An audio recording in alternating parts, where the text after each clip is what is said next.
Hare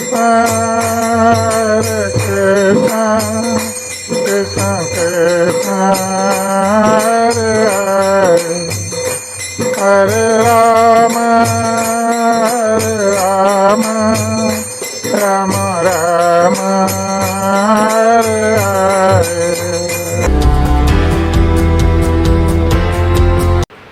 परम पावन तिथि है।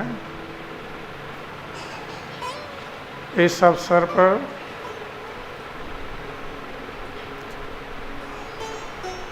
हमारी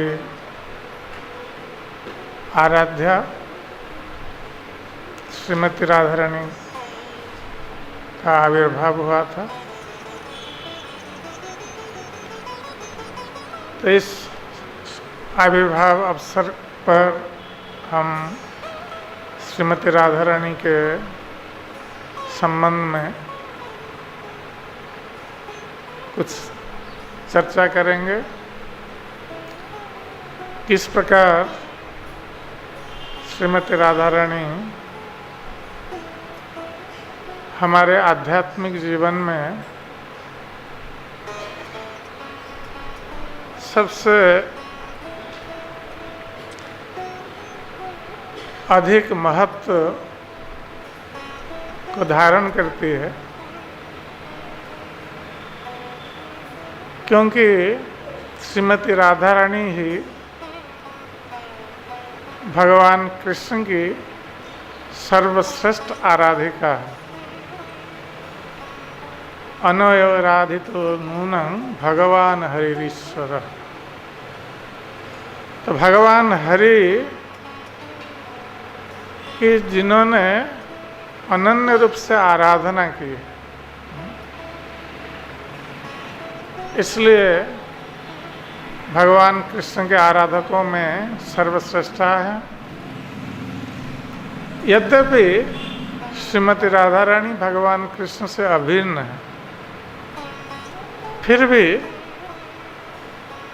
भगवान कृष्ण की सेवा में वो सर्वश्रेष्ठ है। जिस प्रकार श्री चैतन्य चरितामृत में बताया गया है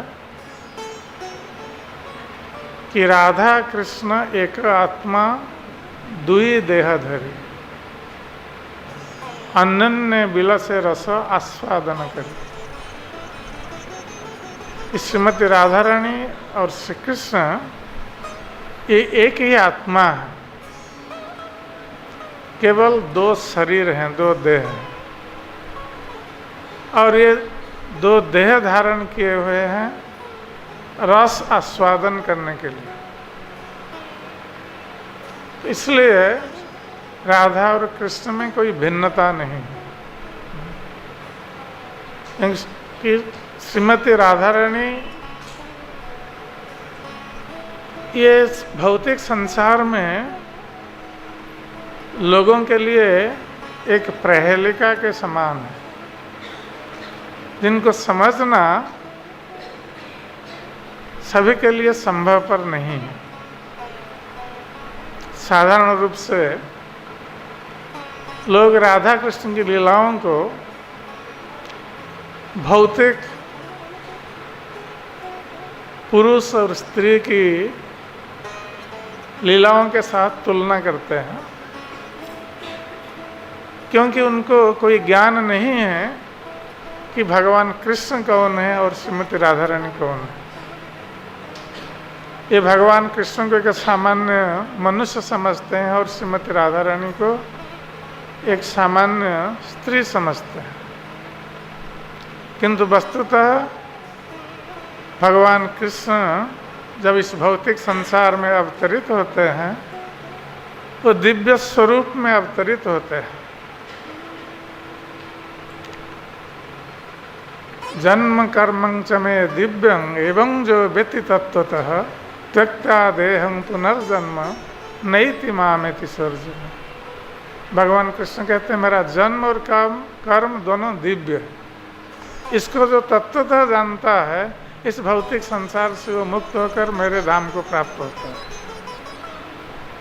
तो भगवान कृष्ण यद्यपि मनुष्य रूप में अवतरित होते हैं, किंतु वो साधारण मनुष्य नहीं है, वो दिव्य स्वरूप में आविर्भूत होते हैं।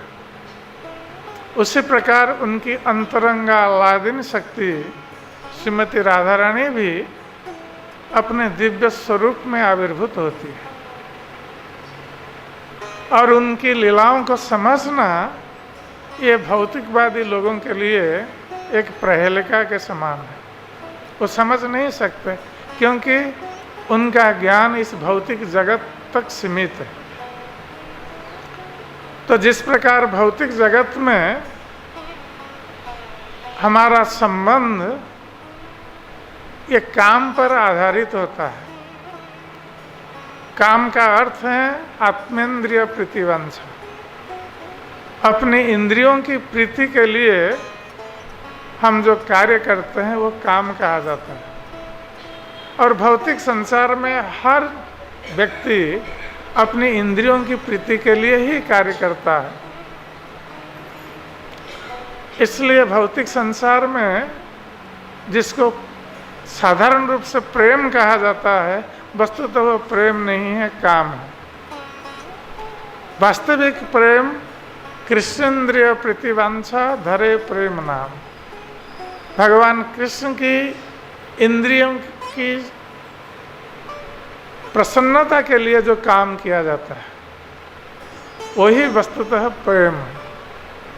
और यह प्रेम भगवान कृष्ण के प्रेमी भक्तों में दृष्टिगत होता है और भगवान कृष्ण के प्रेमी भक्तों में सर्वश्रेष्ठ गोपियों में दृष्टिगत होता है। और इन गोपियों में जो सर्वश्रेष्ठा है श्रीमती राधा रानी, वो प्रेम के मूर्तिमंत स्वरूप है। इसलिए महाभाव स्वरूपा श्री राधा ठाकुरानी, श्रीमती राधा रानी को महाभाव स्वरूपा कहा गया। जो भाव का अंतिम स्तर है महाभाव। श्रीमती राधा रानी उस महाभाव को प्राप्त हैं और उस महाभाव में वो कृष्ण की सेवा करते हैं और कृष्ण को प्रसन्न करते हैं। इसलिए श्रीमती राधा रानी को गोविंदानंदिनी कहा गया है। गोविंदानंदिनी राधा भगवान कृष्ण को जो आनंद प्रदान करती है। और कृष्ण मोहिनी, और केवल कृष्ण को आनंद प्रदान नहीं करती है, भगवान कृष्ण को मोहित भी करती है। भगवान कृष्ण को मदन मोहन कहा गया है। जो मदन या कामदेव सारे जगत को मोहित करते हैं अपने काम बाण से, वही कामदेव को भगवान कृष्ण मोहित कर देते हैं अपने सुंदर मधुर स्वरूप से। कामदेव मोहित हो जाते हैं। कामदेव को सर्वश्रेष्ठ सुंदर माना जाता है, किंतु भगवान कृष्ण कामदेव से भी बहुत सुंदर है। इसलिए कृष्ण को असमर्थ कहा गया है। भगवान कृष्ण के सौंदर्य के साथ कोई समता नहीं कर सकता, या उनके सौंदर्य से कोई किसी का सौंदर्य अधिक नहीं हो सकता। असम और ऊर्ध्व ये नहीं हो सकता। भगवान कृष्ण के कोई समकक्ष नहीं हो सकता या उनसे बढ़कर नहीं हो सकता। इसलिए भगवान श्री कृष्ण कामदेव को भी अपने सौंदर्य के द्वारा और माधुर्य के द्वारा मोहित कर देते हैं। और यही कारण है कि उनको मदन मोहन कहा गया। किंतु श्रीमती राधा रानी अपने सौंदर्य से, अपने माधुर्य से कृष्ण को भी मोहित करती है। वस्तुतः श्रीमती राधा रानी और कृष्ण के सौंदर्य में होड़ लगी रहती, प्रतियोगिता लगी रहती। जब भगवान श्री कृष्ण श्रीमती राधा रानी को देखते हैं तो बहुत प्रसन्न हो जाते हैं। और जब भगवान कृष्ण प्रसन्न होते हैं तो उनका सौंदर्य वृद्धि प्राप्त हो जाता है। और जब श्रीमती राधा रानी भगवान कृष्ण का दर्शन करती है वो भी बहुत प्रसन्न हो जाती है। और जब श्रीमती राधा रानी प्रसन्न हो जाती है तो उनका सौंदर्य वृद्धि प्राप्त हो जाता है। तो भगवान कृष्ण जब राधा रानी के उस सौंदर्य का दर्शन करते हैं उनका सौंदर्य वृद्धि प्राप्त हो जाता है। इस प्रकार दोनों में होड़ लगी रहती है, दोनों के सौंदर्य में ये बढ़ता चला जाता है। कोई हार मानना नहीं चाहता। तो श्रीमती राधा रानी जो कृष्ण को मोहित करती है इसलिए गोविंद मोहिनी कहा गया है। और श्रीमती राधा रानी गोविंद का सर्वस्व है और सर्वकांता शिरोमणि। श्री भगवान श्री कृष्ण के सर्वस्व प्राण के समान है श्रीमती राधा रानी। और समस्त कांताओं में शिरोमणि है, सर्वश्रेष्ठा है। तो भगवान कृष्ण की कांताओं में, गोपियों में जितनी भी गोपियां हैं उनमें दो गोपियों को सर्वश्रेष्ठ माना गया है। ये श्रीमती राधा रानी और चंद्रावली, क्योंकि ये दो पक्षों के प्रतिनिधित्व करते हैं। तो भगवान कृष्ण की गोपियों में कुछ वामा स्वभाव युक्त होती है और कुछ दक्षिणा स्वभाव युक्त होती है। तो जो दक्षिणा स्वभाव युक्त है उन गोपियों में सर्वश्रेष्ठा है चंद्रावली। और जो वामा स्वभाव युक्त गोपियां हैं उन गोपियों में सर्वश्रेष्ठा है श्रीमती राधा रानी। तो ये वामा गोपियों का लक्षण क्या है, स्वभाव क्या है कि वामा गोपियों में ये भाव रहता है कि कृष्ण हमारे हैं, हमारे प्रेम के वशीभूत हैं, इसलिए कृष्ण हमारे हैं। क्योंकि कृष्ण प्रेम के वशीभूत होते हैं। और यही कारण है कि जब ये सोचते हैं कि कृष्ण हमारे हैं, हमारे वशीभूत हैं, इसलिए उनमें वाम्य स्वभाव दृष्टिगत होता है। वाम्य स्वभाव का अर्थ है कि उनमें कभी कभी मान उठता है, अभिमान। जब कृष्ण ठीक समय पर नहीं पहुंचते हैं कुंज में तो श्रीमती राधा रानी मान करती है, या भगवान कृष्ण श्रीमती राधा रानी को महत्व नहीं देते हैं कभी, तब श्रीमती राधा रानी में मान उत्पन्न होती है। जैसे रासलीला हो रही थी वृंदावन में, उसमें हर तरह की गोपियां भाग ले रही थी।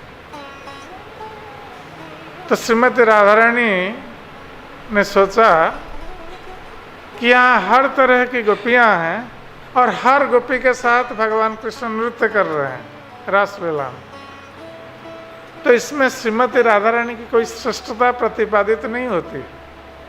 जैसे हर गोपियों के साथ कृष्ण हैं, श्रीमती राधा रानी के साथ भी कृष्ण नृत्य कर रहे थे, इसलिए राधा रानी को अच्छा नहीं लगा। और श्रीमती राधा रानी रासलीला से अंतर्धान हो गई, वहाँ से चली गई और जाकर मान सरोवर में जो जमुना के उस पार हैं वहाँ मान करके कुंज में बैठी रही और रो रही थी। और भगवान कृष्ण ने जब देखा कि रासलीला में राधा रानी नहीं है तब उनको रासलीला में मन नहीं लगा, तो भगवान कृष्ण को खोजने के लिए रासलीला त्याग करके चले गए। तो श्रीमती राधा रानी मान कर सकती है क्योंकि कृष्ण के ऊपर वो सोचते ही मेरा अधिकार है।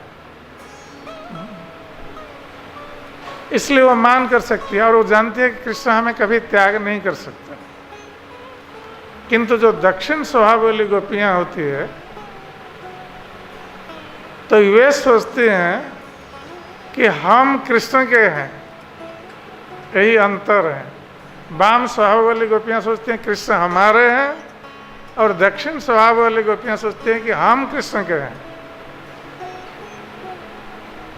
इसलिए दक्षिण स्वभाव वाली गोपियां कभी मान नहीं कर सकती। उनको भय रहता है कि कहीं कब कृष्ण हमारा त्याग ना कर दे, इसलिए वो कभी मान नहीं कर सकती। और उस तरह की गोपियों में सर्वश्रेष्ठा हैं चंद्रावली। फिर भी ये दोनों मुख्य गोपियों में, श्रीमती राधा रानी और चंद्रावली, ये दोनों गोपियों में सर्वश्रेष्ठा हैं श्रीमती राधिका। तयोरपि उभय मध्य राधिका सर्वथा अधिका। ये दोनों गोपियों में श्रीमती राधा रानी सर्वथा अधिक श्रेष्ठ है, क्योंकि कृष्ण श्रीमती राधा रानी के वशीभूत होते हैं। तो वही श्रीमती राधा रानी जो देवी कृष्णमयी प्रोक्ता राधिका परदेवता, ये कृष्णमयी, श्रीमती राधा रानी को कृष्णमयी कहा गया। कृष्णमयी का अर्थ है कृष्ण जार अंतरे बाहिरे, जिनका अंतर में कृष्ण है और बाहर में भी कृष्ण है। अंतर में सदा सर्वदा वो कृष्ण का स्मरण करती है, और बाहर जहाँ नेत्र पड़ता है वहाँ कृष्ण का ही दर्शन होता है। कृष्णमय जगत हो जाता है। इसलिए श्रीमती राधा रानी को कहा गया है कृष्णमयी। देवी कृष्णमयी प्रोक्ता राधिका परदेवता। श्रीमती राधा रानी इसलिए सर्वश्रेष्ठा है, जो सदा सर्वदा भगवान कृष्ण का स्मरण करती रहती है, देखती रहती है कृष्ण को सर्वत्र। तो वही श्रीमती राधा रानी किस प्रकार उनका आविर्भाव हुआ, उसके संबंध में हम थोड़ा चर्चा करेंगे कि भगवान कृष्ण गोलोक वृंदावन में रास मंडल में रत्न सिंहासन पर बैठे हुए थे, और गोलोक वृंदावन में जो पर्वत है उसका नाम है सतशृंग, और वही सतशृंग जब इस पृथ्वी पर आते हैं उनका नाम गोवर्धन पड़ता है। तो ये जो गोवर्धन पर्वत है इनका गोलोक वृंदावन में नाम है सतशृंग। तो उस सतशृंग के पास रास मंडल है, और उस रास मंडल में रत्न सिंहासन पर भगवान कृष्ण बैठे हुए थे, और चारों ओर सुगंधित पुष्पों की महक आ रही थी, और वो चांदनी रात थी। तो भगवान श्री कृष्ण को विहार करने की इच्छा हुई, रमण करने की इच्छा हुई। तो भगवान श्री कृष्ण केवल इच्छा करते हैं, और उनकी इच्छा मात्र से सृष्टि संभव होती है, उनको कुछ करना नहीं पड़ता, केवल इच्छा मात्र से सृष्टि संभव हो जाती है। उसी प्रकार भगवान की जब इच्छा हुई विहार करने के लिए, तो अकेले कोई विहार नहीं कर सकता। विहार में या रमण में आनंद प्राप्ति के लिए दूसरे की आवश्यकता होती है। इसलिए भगवान कृष्ण एक से एको बहुश्याम, एक से वो अनेक होते हैं, क्योंकि अकेले व्यक्ति आनंद को प्राप्त नहीं कर सकता, उसको किसी का साथ चाहिए। तो भगवान कृष्ण ने जब विहार करने की इच्छा प्रकट की, तो तुरंत क्या हुआ, उनके वाम भाग से एक बहुत सुंदर स्त्री की सृष्टि हुई। और भगवान कृष्ण गोलोक वृंदावन में वो नित्य किशोर हैं, इसलिए वो जिस स्त्री की सृष्टि हुई वो नित्य किशोरी थी। और भगवान कृष्ण के वाम भाग में वो बैठ गए। और जब भगवान कृष्ण ने देखा उनकी ओर, तो वो बहुत आकर्षित हुए, क्योंकि वो उनका अपना ही स्वरूप था। भगवान कृष्ण दूसरे किसी की ओर आकर्षित नहीं हो सकते।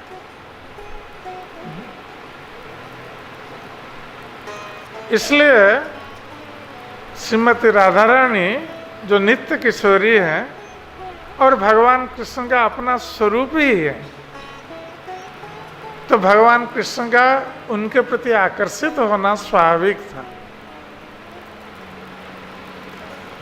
तो जब भगवान कृष्ण आकर्षित हुए और प्रेम भरी दृष्टि से देखा श्रीमती राधा रानी की ओर, तो श्रीमती राधा रानी भी कृष्ण की ओर आकर्षित हुए और उनकी पूजा करने के लिए वो दौड़ते हुए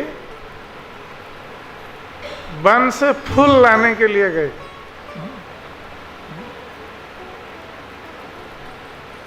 और फूल लाकर कृष्ण के चरणों में समर्पित किया। तो जो कहा जाता है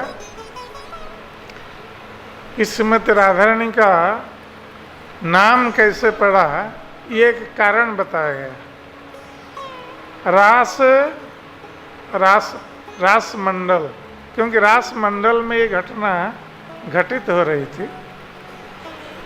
और धामिन अर्थात धावमाना, वो दौड़ती हुई जा रही थी फूल लाने के लिए कृष्ण के चरणों में अर्पित करने के लिए, इसलिए उनका नाम राधा पड़ा।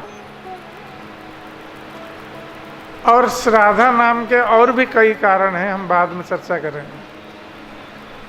तो इस प्रकार जब राधा रानी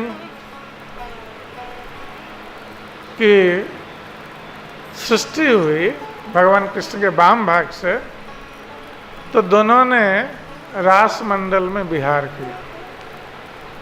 और श्रीमती राधा रानी से और कई गोपियों की सृष्टि हुई।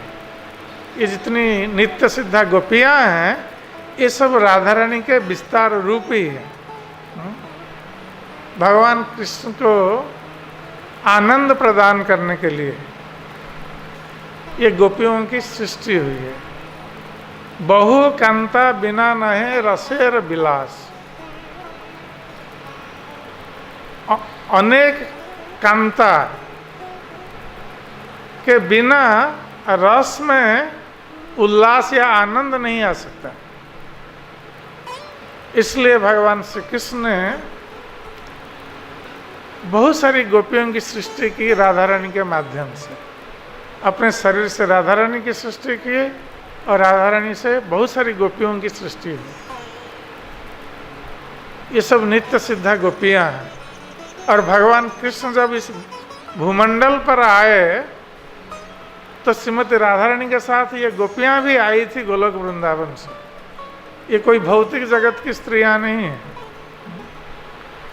इसलिए लोग समझ नहीं पाते हैं राधा कृष्ण की लीलाओं को कि ये लीलाएं कैसे दिव्य हैं, क्योंकि राधा कृष्ण की लीलाओं में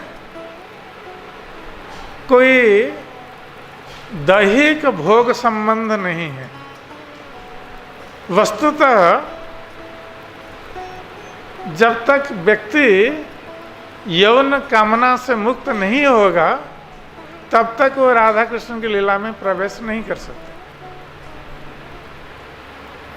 क्योंकि राधा कृष्ण की लीलाएं ये दिव्य स्तर पर घटित होती है और केवल आनंद प्रदान करने के लिए। इसमें कोई दैहिक उपभोग की कामना नहीं है, ये जान लेना चाहिए। तो भगवान श्री कृष्ण जब आए भूमंडल पर, आने से पहले उन्होंने श्रीमती राधा रानी से कहा था कि देवी तुम्हें भी मेरे साथ चलना पड़ेगा इस भूमंडल पर। और उस समय श्रीमती राधा रानी ने कहा था भगवान कृष्ण से कि जहाँ सत्संग नहीं है और यमुना नहीं है, मैं वहाँ नहीं जाएंगी, मैं नहीं जाऊंगी वहाँ पर। इसलिए भगवान कृष्ण ने कहा कि देवी तुम्हारी इच्छा पूरी होगी, यमुना और सत्संग भी जाएंगे। तो हम आविर्भूत होने से पहले ये जाएंगे भूमंडल पर। तो सत्संग गोवर्धन बनकर प्रकट हुए और यमुना भी गोलोक वृंदावन से आई है, यमुना नदी। ये भौतिक जगत की नदी नहीं है, या गोवर्धन इस भौतिक जगत के पर्वत भी नहीं है, स्वयं कृष्ण के विस्तार रूप। और श्रीमती राधा रानी ने और एक शर्त रखी थी कि हम जब भौतिक जगत में मैं जाऊंगी तो मैं आपके अतिरिक्त किसी अन्य पुरुष का दर्शन नहीं करूंगी। ये राधा रानी की और एक शर्त थी। तो भगवान कृष्ण ने कहा कि ठीक है, ऐसा ही होगा। तो जब भगवान कृष्ण प्रकट हो गए गोकुल में और श्रीमती राधा रानी के प्रकट का समय आया, तो श्रीमती राधा रानी के प्रकट के संबंध में कई मत शास्त्रों में दृष्टिगत होता है, जो अलग अलग मत है। इससे हमें भ्रमित होने की कोई आवश्यकता नहीं है। ये जितने भी मत शास्त्रों में बताए गए हैं ये सभी सत्य हैं, किंतु भगवान कृष्ण और उनके पार्षदगण और उनके नित्य सहचर्या जब इस भौतिक संसार में ये सब आते हैं और लीला करते हैं, हमें ये जानना आवश्यक है कि हर बार उनकी लीलाएं एक जैसी नहीं होती, उसमें थोड़ा बहुत परिवर्तन होता है। क्योंकि जैसे शास्त्र में बताया गया है कि ब्रह्मा जी के एक दिन में एक बार भगवान कृष्ण अवतरित होते हैं। ब्रह्मा जी का एक दिन बहुत लंबा है, तो उसमें एक दिन में एक बार भगवान कृष्ण अवतरित होते हैं। इसका अर्थ है कि ब्रह्मा जी के हर दिन भगवान कृष्ण अवतरित होते हैं, एक एक बार। किंतु जितनी बार अवतरित होते हैं हर बार एक जैसी लीला नहीं करते। और यही कारण है कि शास्त्रों में भगवान कृष्ण की लीलाओं का भिन्न भिन्न वर्णन आता है। एक लीला का अलग अलग वर्णन भी आता है। इसलिए हमें भ्रमित होने की कोई आवश्यकता नहीं है, क्योंकि किसी कल्प में भगवान कृष्ण ने इस प्रकार की लीला की होगी। उसी प्रकार श्रीमती राधा रानी के संबंध में या उनके आविर्भाव के संबंध में जो वर्णन आता है उसमें कई तरह के वर्णन है। एक तो जैसे कहा गया है कि वृषभानु महाराज जो श्रीमती राधा रानी के पिता थे और कीर्तिदा माता थे, तो वृषभानु महाराज जहाँ रावल में रहते थे, रावल श्रीमती राधा रानी का आविर्भाव स्थल है जो गोकुल के पास है और यमुना नदी के किनारे पर। वस्तुतः यमुना नदी रावल के पास उस समय बहती थी, अब थोड़ा दूर चली गई। तो रावल में वृषभानु महाराज का जो महल था वो यमुना नदी के किनारे पर था। तो वृषभानु महाराज जा रहे थे स्नान करने के लिए यमुना में, और स्नान करते समय उन्होंने देखा कि एक कमल पुष्प यमुना नदी में बहता हुआ आ रहा, और वो कमल जो था वो कोई साधारण कमल नहीं था, वो सहस्त्र दल कमल था। सहस्त्र अर्थात उसके हजारों पंखुड़ियां थी उस कमल पुष्प, और उस कमल से इतनी ज्योति निकल रही थी जैसे लग रहा था कि एक साथ सूर्य उदित हुए। तो वो कमल बहुत ज्योतिर्मय था। तो जैसे वृषभानु महाराज की दृष्टि पड़ी तो वो बहुत आश्चर्यचकित हो गए, क्योंकि ऐसा दृश्य यमुना में उन्होंने कभी नहीं देखा था। और जब उन्होंने ध्यानपूर्वक देखा कि वो कमल से ये ज्योति आ रही है और कमल बहता हुआ उनकी ओर आया, तो वृषभानु महाराज आश्चर्यचकित हो गए। और जब कमल उनके पास पहुंचा बहता हुआ, तो उन्होंने देखा कि उस कमल के भीतर एक बहुत सुंदर कन्या वहाँ लेटी हुई है, और उसके शरीर से भी ज्योति निर्गत हो रही। तो वृषभानु महाराज बहुत प्रसन्न हुए, क्योंकि वृषभानु महाराज को दुख था कि उनको कोई कन्या नहीं थी। उनके पुत्र थे किंतु कन्या नहीं थी, इसलिए वो कन्या चाहते थे और भगवान की आराधना करते थे कन्या के लिए। जब इस प्रकार एक अपूर्व सुंदरी कन्या को प्राप्त हुए, वृषभानु महाराज बहुत प्रसन्न होकर उस कन्या को लेकर आए अपने महल में, और महारानी कीर्तिदा को उन्होंने प्रदान किया। तो कीर्तिदा ने उनका पालन किया और वृषभानु महाराज के महल में उत्सव होने लगा कन्या को प्राप्त होने के कारण। ये एक मत कहा गया है। इस प्रकार वृषभानु महाराज प्राप्त हुए श्रीमती राधा रानी। और एक प्रसंग आता है जिसमें कहा गया है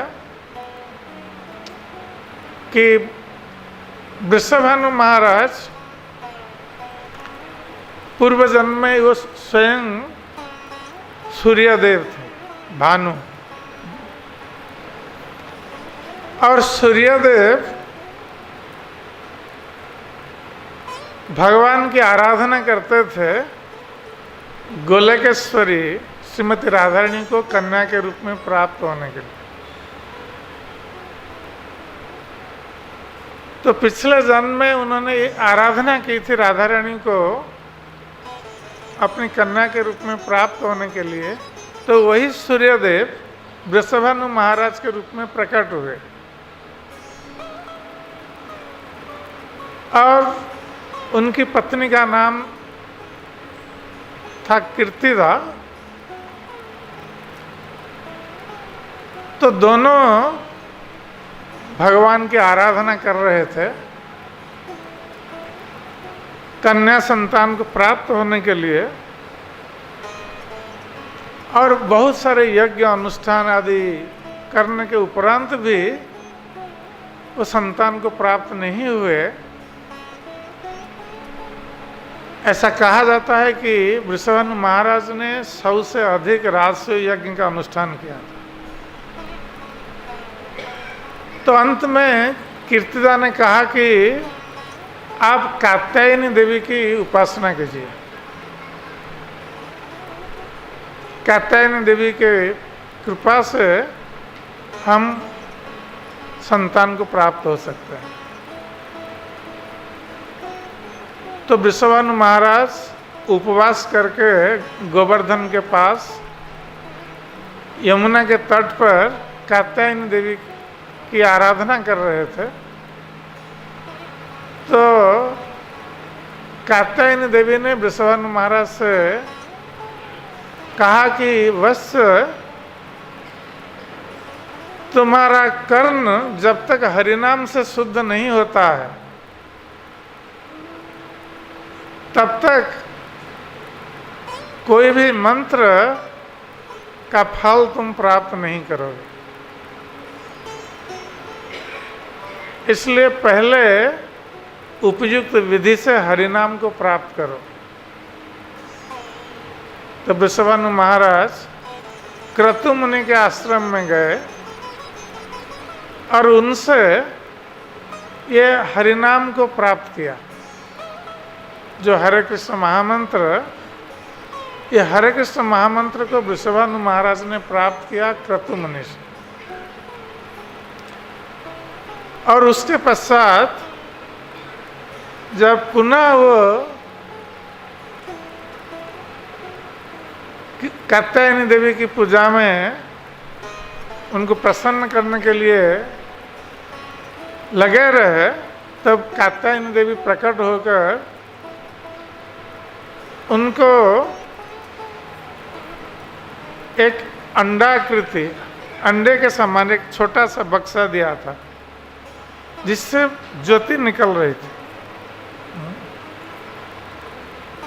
और वृषभानु महाराज उसको लाकर अपने घर पर जहाँ ठाकुर जी की पूजा करते हैं वहाँ पर रखा और उनकी पूजा की। उसके बाद कीर्तिदा देवी गर्भवती हुई और बाद में श्रीमती राधा रानी को उन्होंने जन्म दिया। श्रीमती राधा रानी आविर्भूत हुई। ये एक मत कहा गया।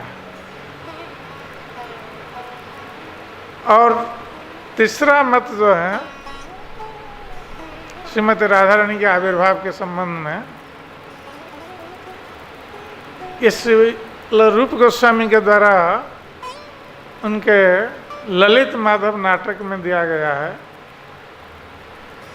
जिसमें बताया गया है कि विंध्याचल एक पुत्री की कामना कर रहे थे, क्योंकि उनके मन में ये था कि हिमालय जो पार्वती के पिता हैं और पार्वती के पिता होने के कारण महादेव को उन्होंने जामाता के रूप में प्राप्त हुए। तो विंध्याचल में थोड़ी सी ईर्ष्या की भावना थी कि हिमालय महादेव को जामाता के रूप में प्राप्त हुए हैं, तो मुझे भी ऐसी एक कन्या चाहिए जिसका पति ऐसा हो जो महादेव को भी युद्ध में पराजित कर सकता। तो उसमें मेरा मेरा जो सम्मान है ये वृद्धि प्राप्त होगा। इसके लिए विंध्याचल ने तपस्या की ब्रह्मा को संतुष्ट करने के लिए। तो विंध्याचल की तपस्या से ब्रह्मा संतुष्ट हो गए और उनको जब वरदान देने के लिए आए तो विंध्याचल ने यही इच्छा व्यक्त की कि वो ऐसी कन्या को प्राप्त करना चाहते हैं जिसका पति युद्ध में महादेव को भी पराजित कर सकता है।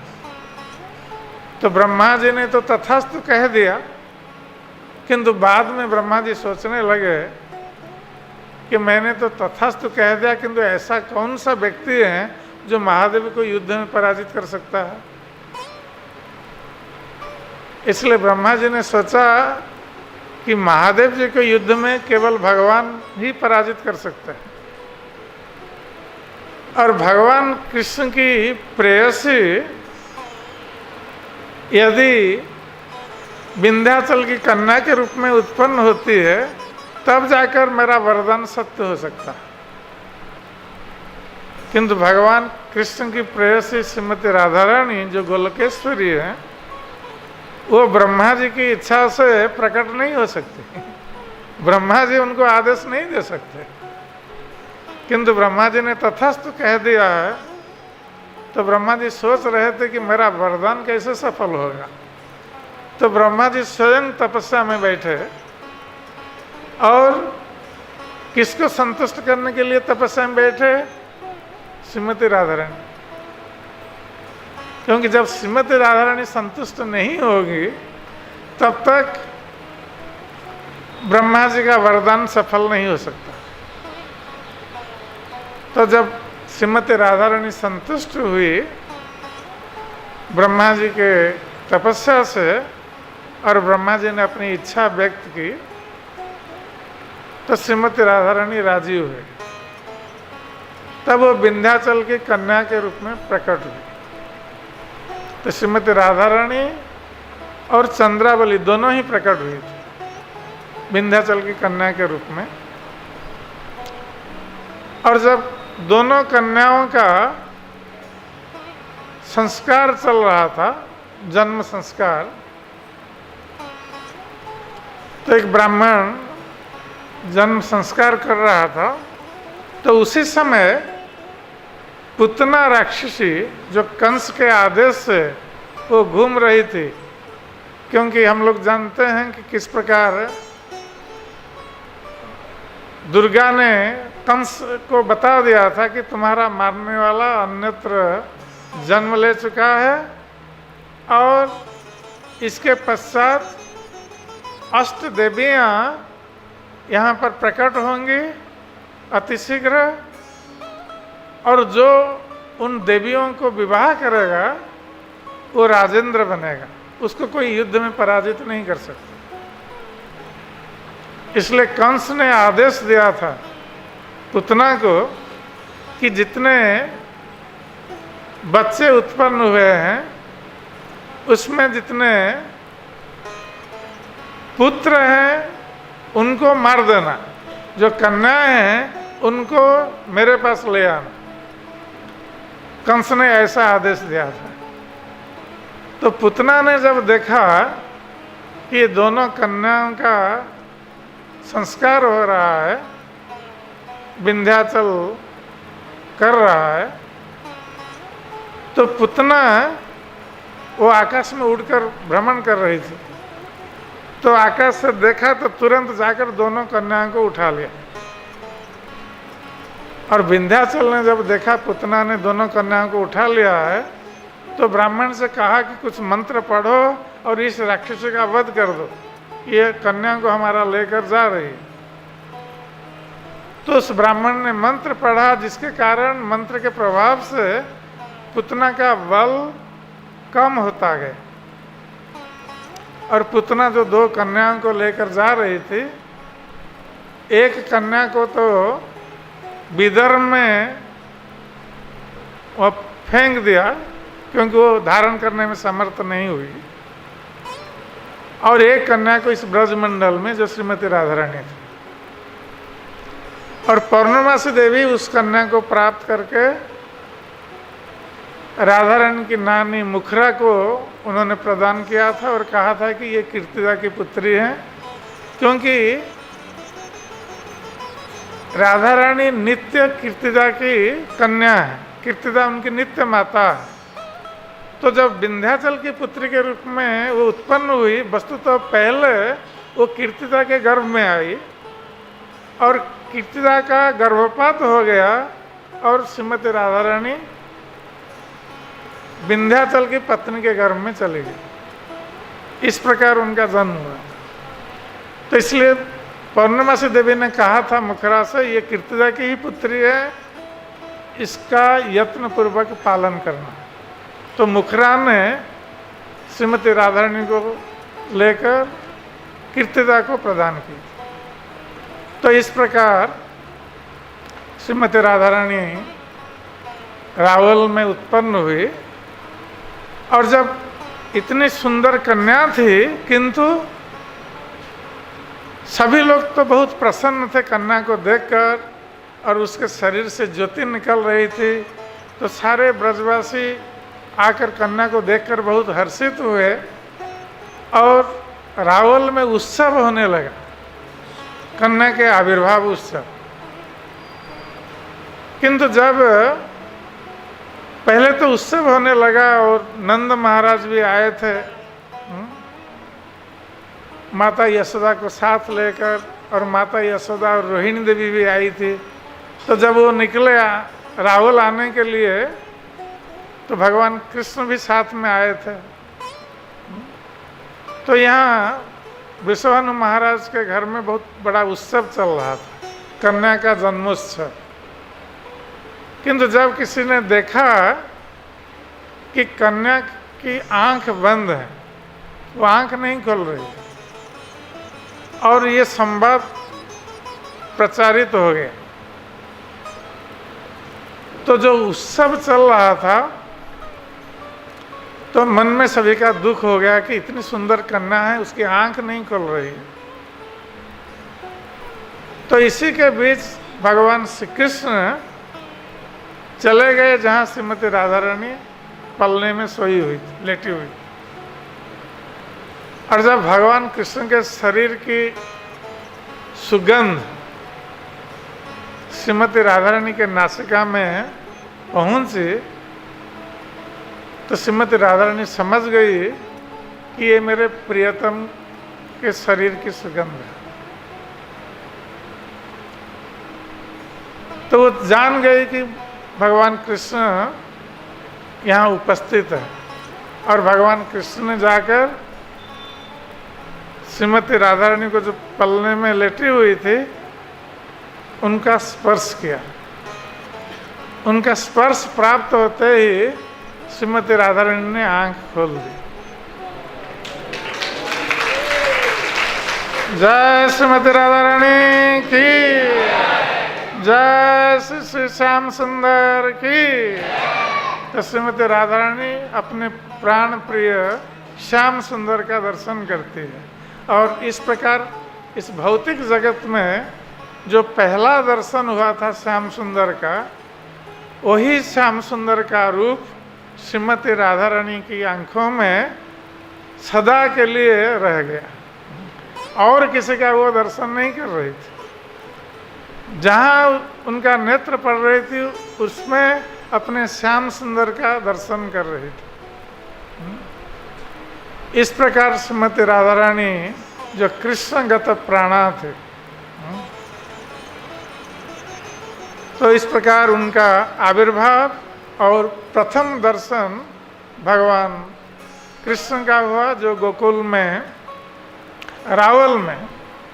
इस प्रकार जब राधा रानी की आंख खुल गई, तो वो उत्सव जो चल रहा था जन्मोत्सव, और फिर वर्धित उत्साह के साथ वो जन्मोत्सव मनाया जाने लगा, और सभी गोप गोपियाँ ये नृत्य करने लगे। जिस प्रकार कृष्ण जन्मोत्सव के अवसर पर गोप गोपियाँ नृत्य कर रहे थे, उसी प्रकार रावल में भी गोप गोपियाँ नृत्य कर रहे थे। तो इस नृत्य का बहुत सुंदर वर्णन है, बहुत सारे कवियों ने किया है और विशेष रूप से राय रामानंद ने बहुत सुंदर वर्णन किया है। जिस प्रकार श्रीमती राधा रानी का जन्मोत्सव मनाया जा रहा था रावल में, तो श्रीमती राधा रानी का प्रसंग तो अनंत है और हम थोड़े समय में सब कुछ बताना संभव नहीं है। और हमारे परवर्ती वक्ता कृष्णानंद प्रभु यहाँ बैठे हैं, ये अभी आपको श्रीमती राधा रानी की अन्य लीलाओं के बारे में बताएंगे। हरे कृष्ण। जय श्रीमती राधा रानी की जय, श्री श्री श्याम सुंदर की जय, श्री श्री राधा श्याम सुंदर ललिता विशाखा देवी की जय, श्री श्री कृष्ण बलराम की जय, श्री श्री गौर निताई की जय, श्री प्रभुपाद जी महाराज की जय, समवेत भक्त वृंद की निताय गौर प्रेमानंदे